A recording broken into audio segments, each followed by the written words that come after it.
Hello everyone and welcome to another edition of Inside Guns with your host, me, the Yankee Marshal. You know, we're all still reeling after this horrific tragedy in Uvalde, Texas. People are still trying to process it. It's a very emotional situation and it's a horrific situation. And what's making it even more horrific is that it could have been prevented easily. And no, I'm not talking about by, new gun laws and changing the age to buy guns and all this other stuff. I'm talking about two simple things, which we'll get into here in a minute.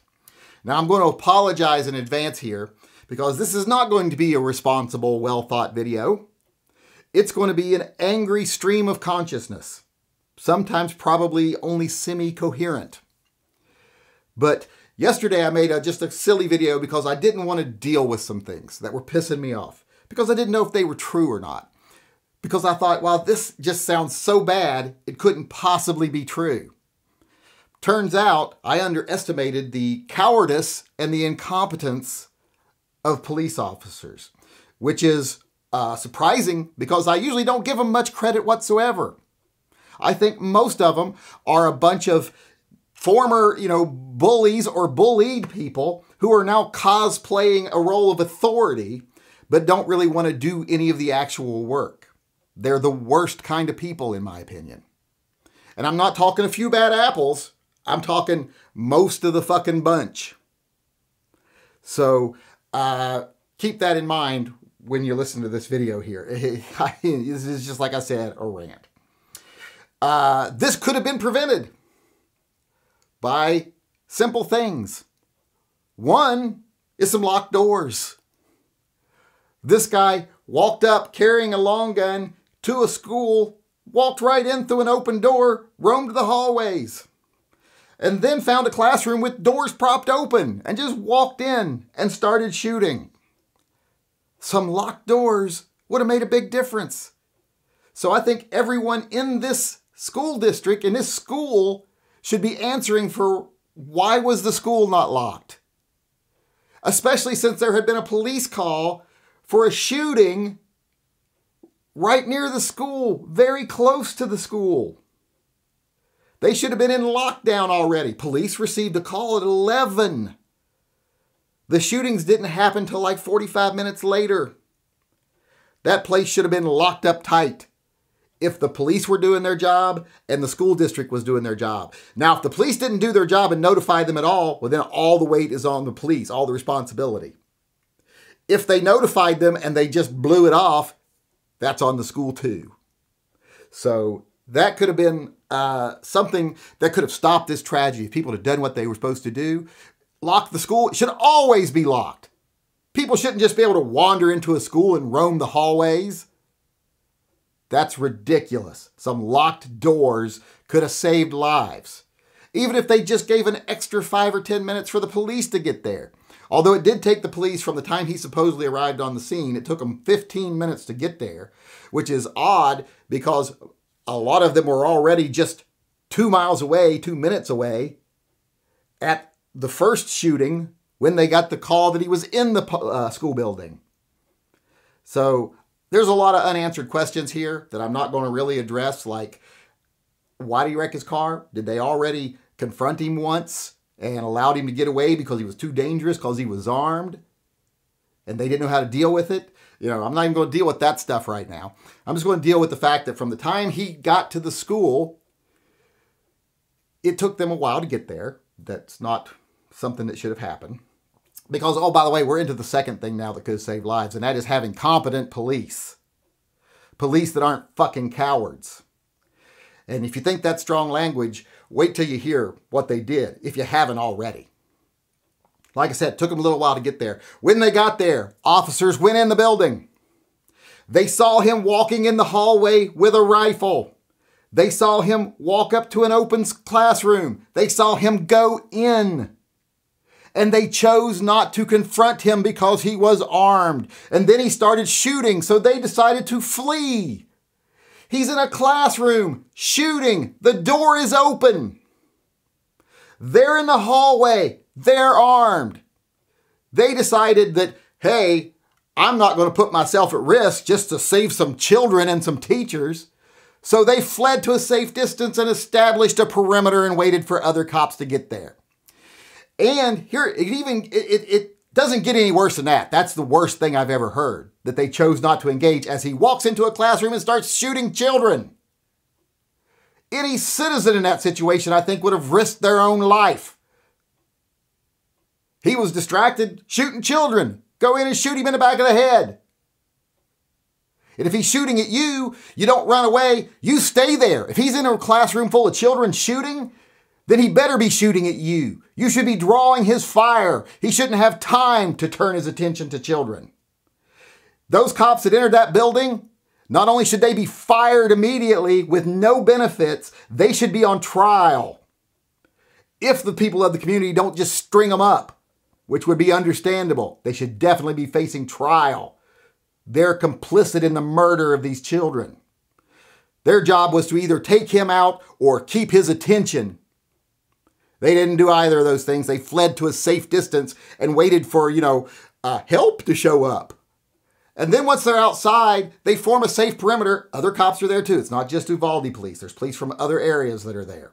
All running around doing their cosplay in their little battle jackets and stuff. Pretending that they're big tough guys. That's their job, to cosplay tough guys. Standing around preventing family members and parents from saying, we're going to go in and he's either going to kill us or we're going to stop him. And he can't kill all of us. And instead of saying, you're right, we should be the ones going in, and ignoring the parents that are begging them to go in, they start harassing the parents, even arresting and handcuffing some of them, so that they don't go in and confront him. Not their job at all, as far as I'm concerned. And I'm sorry, if I'd have been there and any police officer would stop me from going in, he better be ready to shoot me, because if my kid was in a schoolroom with an active shooter and they're refusing to go in and they try to stop me, I'm willing to shoot them if they get in my way. So they better be ready to shoot me. I would shot any one of those worthless piece of shit bastards to get in there and protect my children. So I think of them as scum. I don't think highly of police at all, and this sure hell doesn't make it any different. This is what I consider a perfect example of what we have as law enforcement in this country. In fact, we got cops all over, like Portland and Seattle. They're like, we're not getting paid enough or getting respected enough, so we're not going to do our job. We're just going to watch people vandalize your property and just stand there because, oh, you all said you don't love us. So f*** the police. I've said it before, I'll say it again. I'd rather be responsible for defending my property, and I'd rather rely on my neighbor to help me than I would the police. They're worthless. Every time they do something wrong, every time they violate someone's rights or beat up a 14-year-old, they go like, oh, well, we have to do these things because our job is so dangerous. You don't understand. But then when there's actual dangerous, they run the fuck away. They don't actually put themselves in the line of danger. They make sure that the first priority they have is that they face no risk. And they don't care how many civilian lives it takes. If it saves one, if it just saves one law enforcement life, well, then it's worth sacrificing dozens of civilians, even children. Fuck every one of them. Every cop that stood outside that building should be fired and on trial. And I'm also sick of the governors and the stuff. That's why I chose this picture you're seeing behind me. This is the governor of Texas who had just spent, 45 minutes praising the police and talking about how their fast response stopped everything and made everything to where it could have been much worse. It just it contained everything. Kissing their ass, licking their boots because he knows it'll get him votes. Because Texas is full of bootlickers. The United States in general is full of bootlickers when it comes to police, mostly on the right side of the political spectrum, and they need to quit it. Is this not a wake-up call to quit licking the boots of the police? This is the worst. How could you ask for a worse example of police or people in general? They're scummy people. And like I said, once he got in there and they ran away, that's when most of the carnage occurred. According to the police outside, or the civilians outside, that while police were preventing them from entering the building and refusing to enter the building themselves, they could hear gunfire.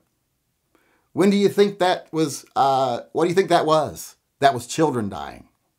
It wasn't until a border patrol agent showed up, that he got in there. And the bad guy had locked the door at that point, so the other cops were saying, well, he's locked the door. There's no way we can get in. Well, you think maybe if the door would have been locked before he got there, wouldn't happen? Because you just admitted you can't get in because the door's locked. So there's proof the locks would have helped. But here's the other thing. The border agent got someone from the school that has a key and opened it. And they went in and they took him out. And he returned fire. He fired on them. One of them got hit. One of the border agents got hit. But they killed him and stopped him. Why couldn't those police, the first ones that saw him walking into the classroom, have done that? It's because they're fucking cowards. The goddamn border patrol has more men in it than the police department. That's a shame. Law enforcement in this country is a shame. It's a sham. And this is a perfect example of it. Everything they did was wrong. And people like the governor kissing their ass and trying to make it better, we need to stop electing people like that. If you want to kiss law enforcement's ass, and here's another reason I want to do it, big unions with lots of money for election campaigns. They get up there and not only try to cover up what the police do, they lie about what the police did. They omit stuff. They try to make the police look like the heroes. They were not the heroes. They are clearly the villains in this story. Almost as bad as the person who perpetrated the crime, because they enabled it through their cowardice and their incompetence. So stop licking boots. Start demanding accountability. And if people don't want to take the risk of being a police officer, let's make sure they're meter maids or something else. They don't need to be cops. If you feel the need that you need to approach, every time you give a traffic ticket, you need to approach with your hand on your gun and your dark sunglasses on, but you can't take the risk of running into a building when someone is actively killing children, then f*** you. That's all I can say about that. You are the worst, disgusting pieces of shit I've ever seen. And you are not fit to call yourself public servants or police officers. And that goes to most of the police out there. Like I said, it's not a few bad apples. It's a culture now. Like I said, it's their culture that they are special. They shouldn't have to take risks. If it's dangerous to the public, that's one thing, but if it's dangerous to them, that's unacceptable. And they've got unions backing them up on this. You got to remember the police officer in the last shooting that didn't go in, got fired, then got his job back because of the union. Police shouldn't have a union, period. They're public workers. Should just be the public worker union. Should not be a police union. It's the fucking police mafia. So with that, I'm going to go ahead and stop today because I've gone way long. But I just wanted to get on here and vent. Yesterday, I didn't know if it was true because I thought it was just too horrible to be true. Turns out it is. Not only are cops every bit as bad, law enforcement culture, every bit as bad as I have seen it becoming over the years, and as I have perceived it to be, it's worse. And I tell you what, it's sickening, and people need to quit licking their fucking boots and holding them accountable when they make, not a mistake, this isn't a mistake, when they show us who they are and what they are. We need to recognize it, and we need to get rid of them.